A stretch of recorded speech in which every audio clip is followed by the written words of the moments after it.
السيدات والسادة، أهلاً بكم ومرحباً في قاعة المحاضرات في متحف المستقبل. يسرنا أن نستكمل معكم جلساتنا العامة لليوم الثاني من منتدى دبي للمستقبل.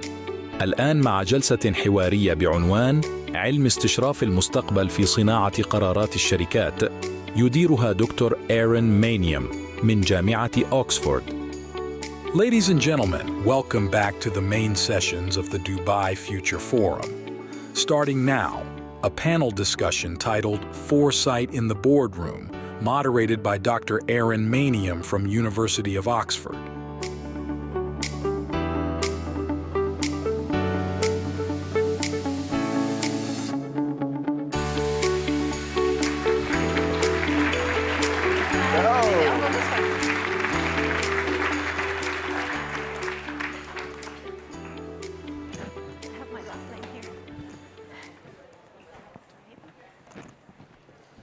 Hi everyone, welcome. Thank you for staying for this long in the afternoon. We're really happy to see so many of you here. I can't really see all of you, but I know that you are there, and that support is always amazing, so it's good that you're all here. We have a wonderful panel lined up here to chat with us about, I think, the quite critical issue of futures in the boardroom. Must confess, I have a deeply nerdy interest in this, because my own experience with futures has always been in government, having set up the Center for Strategic Futures in Singapore, and done a few other projects on the side. But I've always been interested in how exactly there are similarities, as well as where the differences might be between that experience and what happens in the boardroom, right? Is it a cut and thrust experience? What exactly are the dynamics like? And where are there similarities, right? Do futurists in corporate roles have similar frustrations to the things that vex those of us who do foresight in other sectors? So we've got three wonderful panelists with us today. Joanna, Joe, who I'm grateful to for not insisting on using her full name so that we don't have two Joannas on the panel, and Ben joining us from three wonderfully different companies, right? We've got Lego, McDonald's, and JLR, or Jaguar Land Rover, but that's not what the acronym actually stands for anymore, right? in the branding. Okay? I did the script and made sure I got that. So we've got about 40 minutes, and I'm really looking forward to all of them sharing their thoughts with us on a few different questions. Starting with, give us an introduction to yourselves, because nobody is better suited to introduce you than yourselves. Assume we've all read your bios, though, and tell us a bit about your company as well, and how you find corporate work different from foresight in other sectors. Joe, why don't we start with you on this one, just so we kind of move on a different flow on this. Yeah. Mixing it up. Okay, so hi everyone, I'm Joe Lepore. I actually prefer to go by Joe, even though my name is also Joanna. We didn't want to confuse everyone too much on that. And I lead Foresight for McDonald's. So the question that I often get is, McDonald's has a Foresight function? What do you do, predict the future of burgers? So it's a relatively new function in the organization. It's about 2 years old. And we sit inside of the global corporation based out of the Chicago head office and inside of the customer experience team. So anything that touches the customer, so we work quite closely with menu innovation, with marketing, restaurant design, you name it.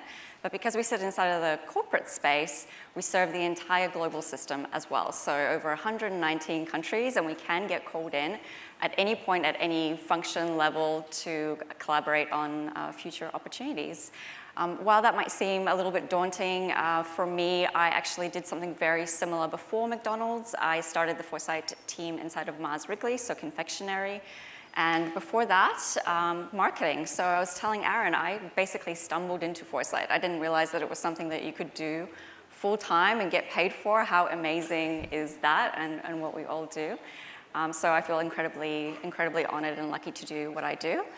And the second part to the question, so how is foresight in a corporation like McDonald's different to how you all do foresight? I told Aaron this is a 40-minute panel in and of itself, so I'll do my best. What I will say very, very strongly is that we are business people first and foresight practitioners second. We need to respect the business that we operate in, its goals, its ambitions, its history, and its stakeholders, and really tailor foresight to work in the best possible way in respect of that. Great. We'll start with that, Joe, and let's take kind of responses from everybody else as well, and then we'll see how the themes develop us. Ben. Hello, everyone. I'm Ben Moncrieffe. I head up the strategic foresight team at JLR. bit like Joe, it's a fairly new team, so I started the team 2 years ago. I think it's fair to say that JLR and also lots of other automotive OEMs have used trends and risk insights and business intelligence to drive strategy and innovation, but I think strategic foresight as a practice is pretty new at JLR. So I started it 2 years ago and built it from the ground up. And prior to that, I'm a strategist by trade. So I spent nearly 10 years in brand strategy, innovation, and customer insight. How is corporate foresight different to other organizations? Yeah, I agree with you. It's a big question. We could talk for ages. Look, I think I've written about this, and for me, there's a huge part of doing strategic foresight in a big corporate entity, which is about understanding the maturity of the organization. You know, often I say there's a danger that I can be the boy who cried wolf or the I told you so guy. And, you know, it's about having a really comprehensive understanding of where the business is at, where it is at on its transformation journey, and when is the right time to ring the bell and say, this is something we need to jump on, this is a kind of a headwind we need to tackle, and if the business isn't ready for it, then you are probably not doing your job well enough. I don't think you can run away from being the boy or girl who cried wolf, but the key is to do it in a less smug way, right, that doesn't get you sacked at some point. That applies in governments as well, by the way, not just in the corporate world. Joanna. Yes. Hi, everybody. My name is Joana Lenkova. I am the Futurology Director at the LEGO Group. My department is located in Creative Play Lab, which is the innovation department of the LEGO Group. However, we work beyond just innovation, and I'm very happy to say that we have created an internal community of believers in foresight, and we're trying to spread futures intelligence as well as the mindset of approaching the future with open arms and with proactivity very well. So I'm very lucky to work for a company that is already creative and already open to embracing new ideas. That makes it a little bit easier in a corporate world to really work with foresight. Unlike Joe, I didn't stumble upon foresight. I knew about foresight very early in my career. I was lucky to have a boss who had worked at Shell. So he had told me about scenario planning, and I already had the mindset. But what happened was I used to work for the Walt Disney Company in 2015. And in 2016, they had a kind of a drive or a recruitment drive to train specific people who made it through the recruitment process to become futurologists or futurists. So I was lucky enough to be selected, and this is how I started practicing foresight. At Disney, it was more of a voluntary role. I got so excited about foresight, in fact, that I left Disney in 2019 and I started my own consultancy. And then I joined LEGO. To your second question, I think I would like to speak about the similarities rather than the differences, because in either case, you need to understand that you're talking about people and people's futures. So if you start from the future needs of people, you either work at policy development or products. So yeah, people are at the center, I think, in both. Cool. I mean, I was trying to think of what connects all of this. I can say, actually, that we've used Lego in Futures in Singapore. We've definitely fed people with McDonald's. I remember going out to buy 100 chicken McNuggets at one point for a team doing Futures, some of whom are in the audience, so you can verify the truth of that. We have not bought a Jag for anybody yet, though. I'm so sorry, Ben. It's good that it wasn't the other way around. Indeed, absolutely, yes. But we may get there one day if there is a significant donor at some point. No, taking bets at this point. I want to ask you guys about measurement of success, because so much of what you're describing in the role that you play relies on you knowing how to calibrate what is successful or what is failing, right, in your work. How do you measure or at least recognize success in the work that you do? And if you don't mind, illustrate this with a story, right? Tell us about a spectacular success or ignominious failure that you've had in this work, and so that the stuff comes to life for us. Ben, maybe we can start with you for this one. Sure. I mean, look, I think it's, at least for me, in my opinion, foresight or strategic foresight is a cultural exercise. And I think that, there are lots of metrics which I'll come on to, but I think first and foremost, I have a relatively small team of 6 people who are incredibly diverse, but they can't do all strategy and decision making for the whole organization. So, I think success for me starts with driving a cultural shift to encourage people to be more proactive and more resilient. And so, I push my team and also all strategists in the organization to be better decision makers. And so a lot of what makes success for us as a team is driving that cultural change, is educating people on how to use foresight practices to drive decision making. And that's kind of how we measure ourselves. I could talk till the cows come home about, finding growth opportunities and risk and resilience, and I could talk about supporting long-term strategy, but fundamentally it's about decision making and helping people to make better decisions. But why don't we take this from Joanna then? How would you look at this then?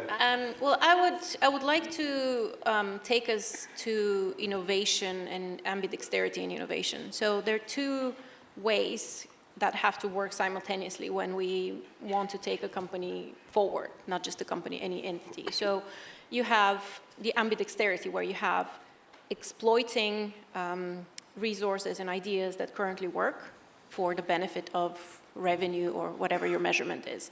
And then you have exploration practices. And the 2, even though you have to have a leadership team that manages well the 2, both of them have very different KPIs and measurements.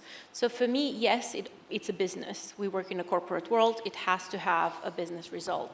But at the same time, Foresight is about longevity and providing longevity to that business. And you cannot have longevity if you don't take into account other factors. So it could be, the measurement could be, new ideas, new innovative ideas, or it might as well be building a monitoring system that alerts you and you can pivot quickly. That's, I guess, more on the exploit side as well. So for me, this is how I approach it. Sometimes I also feel that it could be measured as input that is provided to decision makers so that they can take better decisions. It can also be a skill set, educating and elevating the skill set of the entire organization. Just like Ben said, it is a cultural kind of benefit kind of to process, have that in the mindset. Yeah. Joe, how does this feature in your life? This is a really important question. And I think it's a question that we all ask ourselves in the foresight field, whether you're inside of the corporate space or academia or government, wherever you might be, independent consulting. And I think what we hear quite a lot is that we've been talking about these things for such a long time. We've been flagging these things to leaders of the world. Why aren't they paying attention? Why aren't we making an impact? And I think it's really about redefining what the word impact actually means in foresight, because I'm sorry, but we don't get a free pass. So when I was in marketing, I had to say what the value that I was driving was. When I was in innovation, you have to demonstrate your value, even if you are posing something that is a long-term game, even if you're posing something that is more about ideation and creativity. So I think that we have to hold ourselves to account. And what that means is that when you put it into the corporate lens, it's very easy to say, well, it has to be a gain or a loss that is monetary and quantifiable, but that's not all that it has to be. So for us, inside of McDonald's, we do it in 3 ways. One is what Joanna just touched on, which is horizon scanning. So if you think about all of the studies that have been done around foresight, like the Nuremberg study, which said our business leaders have a very specific set of things that are keeping them up at night. We know what they are, so let's focus our energy on scanning the horizon on those things so that we can be proactive and anticipate what might come. And that preparation and that ability to react more quickly has a financial benefit. We can quantify that. The second is around deep dives, so really exploring the topics that are the most relevant, that have the greatest amount of uncertainty for our business leaders. So ones that we recently did was around generative AI. We did it at the very start of the year when it was just hyping up. and gave the business clarity around where we should be implementing this. Another one that we're doing right now is on anti-obesity medications. So being able to be very reactive and proactive around some of the topics that the business cares about is important. And then the third way we do it is through culture, and we talked about this. It's such a critical part that I think is the most hard to quantify. So how do you build a culture of curiosity, a culture where people are wanting to think longer term? And I'll give you a live example. I told him I wouldn't do this, but I will. My CEO is in the room somewhere, Waleed Fakir. So the CEO, hi, sorry, Waleed, don't accost him afterwards, please. So our CEO of UAE is here today. He's a part of the forum. He is joining COP28, and we are running a Foresight workshop later this week with his leadership team. I mean, that is a great example of where, not just because of me or my team, but because of the culture that we're trying to build inside of the organization, we're asking people to be more engaged with futures thinking and to be more curious about how we can implement it in our organization. So dedicating, the actual time to it. And I think one last point is that I think that we are responsible for that. We are the guides towards how you should be measuring the impact. Nobody else is going to come in and help us to quantify the ROI. That's up to us. That makes sense. Go on, Ben. Just build on that really quickly. I mean, I think that helping people to lift up their heads away from the day job, think differently and think more long term is really hard. It's hard for us, and we live it. Right? We live and breathe it, and it's hard for them to get out of the day job, step away from the desk and think about that. And so, that's a real intangible and is not something that I can measure in pounds and pence. I agree with Joe that we do need to be able to draw red threads between signals and strategy and growth or value creation, but I also think that it's an intangible what we're doing, and Well, especially because the first reaction from a decision maker is not going to be, oh, you've lifted my head, I'm so thankful for you, right? Yeah. It's going to be, what the hell are you drinking, right? Or what are you doing? And why are you doing this? Are you crazy? And so finding out how to manage that, I think, is part of the subtle art that all of you are involved in. And what I heard in your responses, actually, was that we can do some measurement, or at least we can recognize when good work is being done, right? There are inputs we can recognize, there are outputs, there's the impact of that output, and the kind of outcomes that result from that impact. If we keep at least those 4 frames in mind, then it seems that we can do a slightly better job than just assuming that it's all fuzzy and that nothing can actually be measured. Yeah. So I appreciate the sharing that all of you did, because I think together you've given us a really collective idea around what exactly this issue of measurement can look like. But the next thought that comes to mind then is, how exactly do you get to those events, activities, projects that you all mentioned lead to these outcomes? And I'm curious about this because, downstairs there's a big mezzanine, right, where we've all been standing. And I think of Futures as, in a lot of ways, a mezzanine function, right? We are joining the top, the bottom, and the multiple other parts of an organization together as coherently as we can.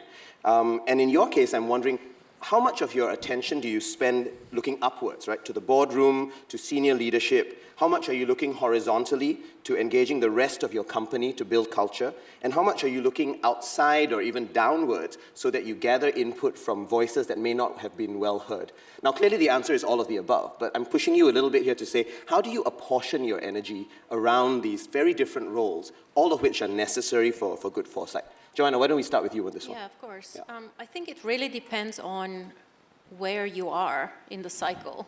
Okay. So if it's a brand new team and if it has the champion within the leadership team, then obviously your approach is going to be, okay, how do I set up my infrastructure? How do I start delivering results?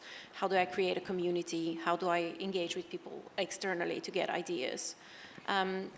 If you don't have that, if it's a brand new idea that is born within a company and the leadership team doesn't know about it and is not receptive, then I think one of the first things you need to do is to get somebody on board to champion it, because otherwise, all of your other efforts are not likely to succeed.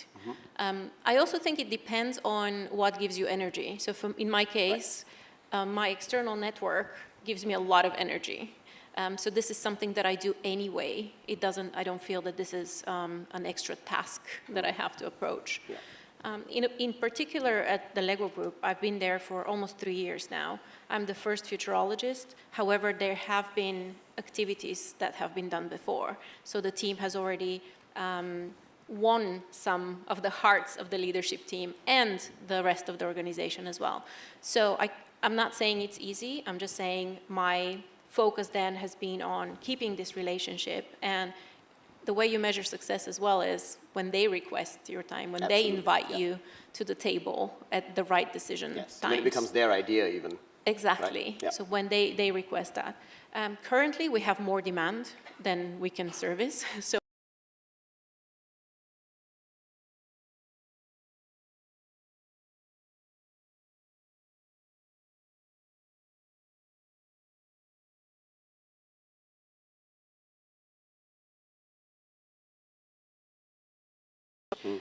and that expands the scope of my team, the ideas, creates a diversity. So I don't know if that answers the question, because my answer is it depends. But this is, in this particular example, in my case. And keeping in mind the product cycle of futures itself, right, is a really useful tip there, I think. Jo, how do you do this?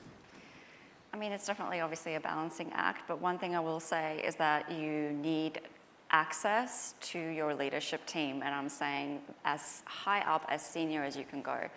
Because what ends up happening is when you just engage in that middle layer, which you still need to do, you, like them, will hit a ceiling, you'll hit a wall where their senior leaders are not approving anything and nothing is getting through. So how do you gain access to senior leaders in your business when they might not even know what Foresight is, or they might be skeptical about it? It really comes down to 3 things, I think. The first is really around timing. Business is all about timing. So when are you coming in to speak with them? At what forums? How is it in aid of what they're trying to do? For example, annual strategic planning. The second is around the culture. So you need the permission to engage directly with your senior leaders in the organization. And that is connected to the third point, which is agency. So the Foresight team inside of an organization absolutely needs to have the agency, in other words, the freedom to go and engage the broader business, including your leadership team, to get their time. And agency is not something that is something that you can take. Agency needs to be given to you. So the way that the Foresight team is structured, where it's placed, what forums it's allowed to engage in, that needs to be something that is set up with agency in mind. And I say this maybe with a lot of passion, because I've spoken to so many people who have Foresight inside of corporations where they sit in a corner, or they sit in a dedicated innovation team or marketing team. They're not given access to the leadership team, and they just feel completely frustrated, like they're not getting the traction that they need. So you need a combination of all of those things. And I agree, I love networking with people and building connections, and I know that I've connected with a ton of you at this event, which is amazing. I think that it's really important when we preach as Foresight practitioners that we need to be curious and be open and embrace diverse perspectives. We need to follow that as well. So we do that through our external networks. Very cool. And Ben, any similarities or differences in how you approach this? Yeah, I mean, I would agree with all the points that Jo just made, particularly around access and agency. In many ways, I'm quite lucky. My team sits in a broader strategy and sustainability organization. My boss is a board member, and I work in an industry which, over the last 10, 20 years, and for the next, let's say, 30 years, will be disrupted and has been disrupted. So, disruption and change is our currency. So I can see, I can sit down with the board and go, semiconductors, Brexit, COVID, all of these things have caused massive issues for not just us as a business, but us as an industry. So I have a burning platform. And so in that sense, I'm fairly lucky. I don't walk into a boardroom and they say, what have you been smoking? Right. However, what I will say is that, because of the industry I work in, we don't look at trends. If we're responding to trends, we're too late. Our development cycles are too long. We are thinking long into the future, not just about products or brand strategy or investments, but about getting to net zero, about biodiversity, about circularity, about modular design. And so a lot of the signals of change that we look at, they are small. And that, ultimately it comes down to making a bet or making a choice. Right. Can I build on that? Please, One small point Yep. is that I think collaboration amongst our companies is also really, really critical. That's why I'm excited about the Global Future Society. But also, like a live example, Ben and I did a sharing session where we shared each other's foresight strategies. We shared some pasta as well when we were in London. And that helps us to think differently about how we can do it better. And that sharing, I think, is really important. You want to add something? I wanted to add something as Ben was speaking, and just realizing that the three of us are from large companies.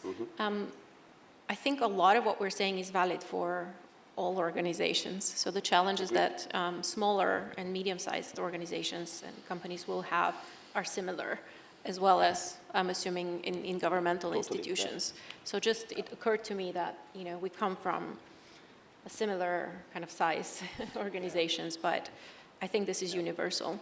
Agreed, and I think a lot of this boils down to the complexity of the organization, right? If you're dealing with anything that involves some level of external stakeholders, joining up across a complex organization, these skills become important. And of course, they manifest in different ways, directed towards different priorities, but actually the kinds of principles that are involved are fairly similar. Which leads quite nicely to the next question I wanted to pose to you, which is really all about the teams that you lead. You all mentioned your teams, right? Some larger, some smaller. And I remember someone from Shell once said to me and a few others that the best futures teams are tolerated but not embraced by the rest of their organizations, right? So you need to argue with somewhat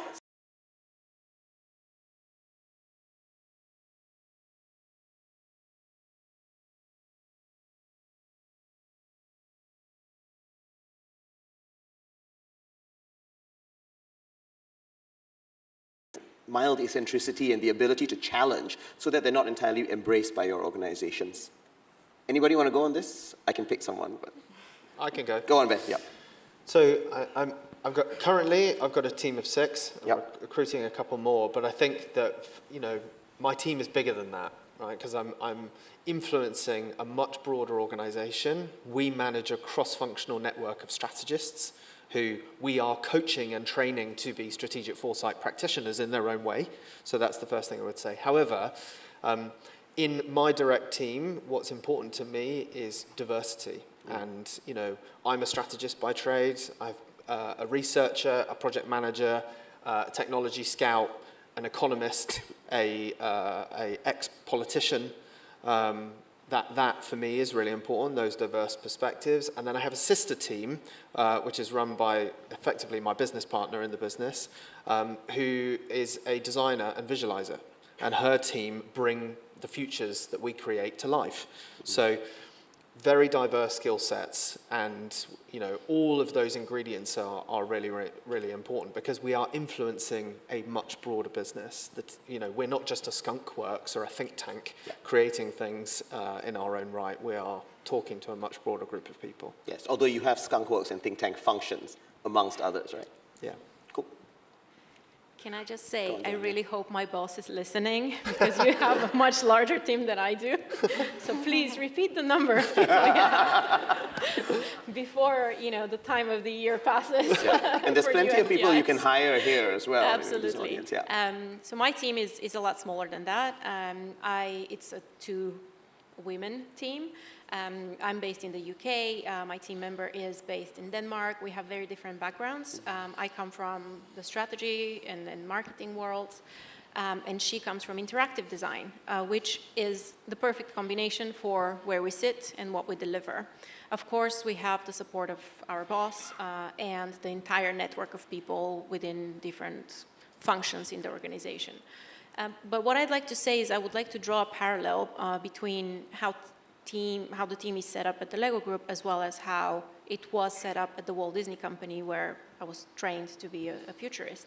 So at Disney, it wasn't a specific role or a specific team as a core team. It was actually upskilling and creating a network of people who have other day jobs. So I was a strategist. I was responsible for several markets for Disneyland Paris.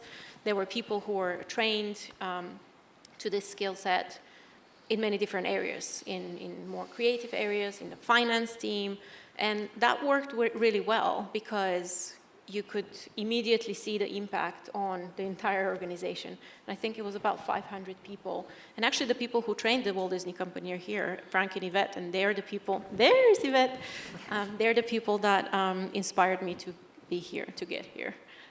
So with the Lego group, it's a core team. Great. So I'm hearing two themes now, right? There's a core team and then this broader ecosystem that you're all tapping into, which you're also responsible for cultivating.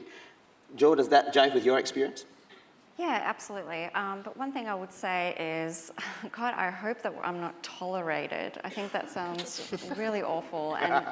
And you know, maybe a part of that comes from the fact that sometimes we are first and foremost pulled in because we're pontificating about the future and we're providing provocation and inspiration, and that's going back to the point around how do you make an impact. That's not how you make an impact inside of a business. So the one build that I have is that I think it's really, really critical, and I know that I'm going to get some agreement on this one in that WhatsApp group, is around getting training for Foresight. So I think that this is really, really important. A lot of us who come into Foresight in the corporate space are business people. We are marketers, strategists. We haven't had Foresight experience. We might not even know what it is. And it's really important for us to have confidence through credibility. So the credibility comes from understanding future studies and actually getting the right coursework and training. I don't think it needs to be a PhD, but it absolutely needs to be something that is fundamental. And then once we have that, I think it's really around recruiting for the right mindset for futures, because this is not something that can be taught. It's something that's innate inside of people and is really hard to find when you're recruiting a team. And I have a small team of 4 as well, so it's not huge. But the mindset that I always look for is, of course, curiosity, one that is really, really important right now, critical thinking, storytelling, because you're ultimately selling a vision of the future, and standing alone, because oftentimes we are going against the narrative, the mainstream narrative inside of a business, and trying to get people to think and act in a different way. And then the one that I've been thinking about a lot since the conference, which rounds out my 5, is relationship building, because it's not just about coming in and showing up well. It's about coming in and showing up well with people that you already have a connection with, who trust you, and who will hold your hand as we create the future together. Super interesting. So a lot of this seems to boil down to kind of 4 things, right? Knowledge of content and the themes that you're dealing with, knowledge of methods, as you just mentioned, but also the ability to have organizational ecosystem awareness, right? To fit the content and methods to the broader ecosystems you're in. And then finally being able to build relationships, to network, to draw ideas in, but to push ideas out across the systems as well. That seems like a practical, nice practical list to me in terms of how one puts teams together. I have one question that we didn't plan for, but I'm going to throw to the 4 of them anyway, because one needs to learn to be agile, right, and deal with uncertainty. And my question is this: a lot of what you do seems to boil down to not just the answers you provide, but the sorts of questions you ask your leadership or the teams that are around you. And I'm just curious, what kind of questions are your favorites, right? Are they yes and questions that allow them to build on things? Are they yes but questions which allow you to kind of bring in new and contrasting ideas? Are they yes but in questions, where you actually bring in a whole new set of ideas that they didn't even think about before? Or are they other kinds of questions entirely? Help us ask better questions. And what's it like in the boardroom? I think for me, it's me asking questions that they haven't thought to ask. Okay. Right, so when you show up in a meeting and there's a certain lack of definitiveness about the future, whether it's a certainty of the unknown or whether it's a certainty about what they think they know, actually just having the space to pose questions back that they haven't considered is my favorite kind of conversation. Okay. So kind of yes, but more than that, much more nuanced. Ben, you had something you want to jump in on? I really like the question, say a bit more about that.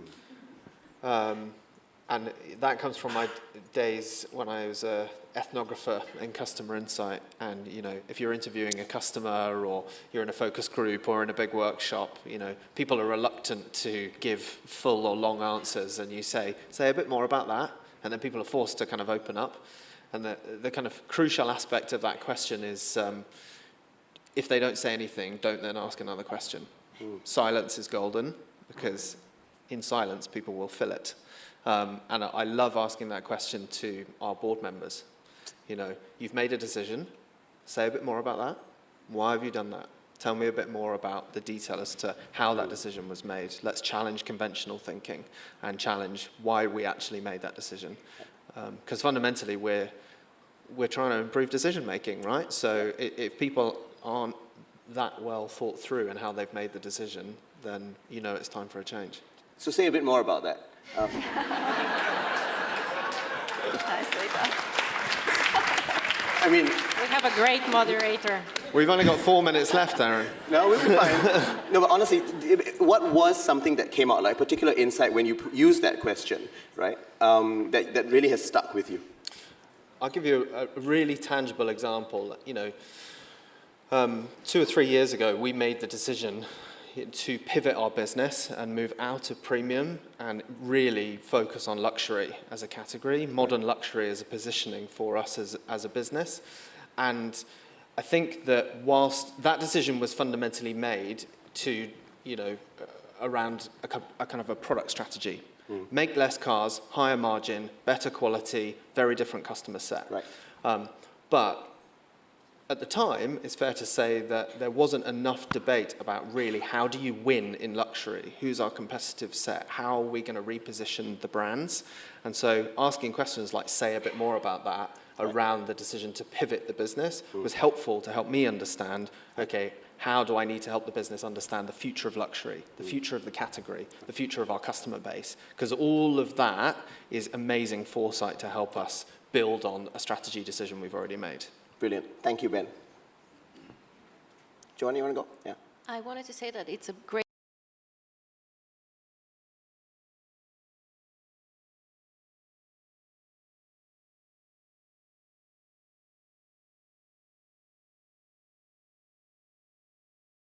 questions. Some of the questions that I ask often when we work with scenarios, and what we like to do is make people feel the future, not just tell them about scenarios. I usually ask, what are the future consumer needs, or what are the needs of the consumer in this future? Yeah. And how might, why are we the best suited company to satisfy these needs? I think these are two very key questions. We work a lot with how might we type of questions. Yep. But these are the ones that, in general, I think are quite important to ask. It's funny how often we don't think about that. We look at research, we look at back data, but what would consumers feel like, live like in the future? Nice. And the how might we questions are precisely what ethnographers would ask, right? To go back to what Ben mentioned. Joe, did you have some questions as well? No. No? That's okay. You don't need 1 to. minute and 30 seconds. No, that's all right. Aaron. Yeah. Time is elastic when you do futures. You know. We will end on time as well, actually. But okay, that's cool. And I think it's quite nice that we end actually on this note of questions. I think often you look to panels like this to provide answers, right? Definitive, solid, settled truths. But actually what we're all doing is working with the unsettled truths, the quicksand of difficult decisions. And ending on questions actually seems to be the right sort of tone. I just wanted to, not quite summarize, but just kind of share with you my reactions to what you all brought up in the next 1 minute and 3 seconds. Because you talked a lot about the position of futurists, right? Recognizing where you sit in an organization and how that affects where you stand on different issues.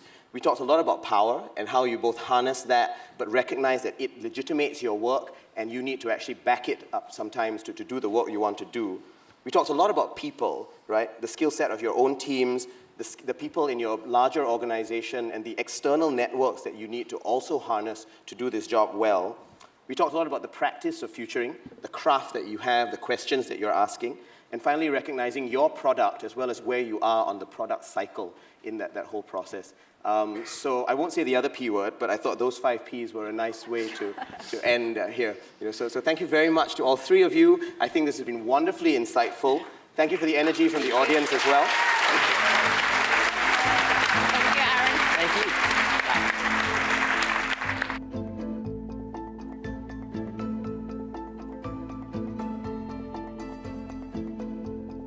الحضور الكريم، يرجى البقاء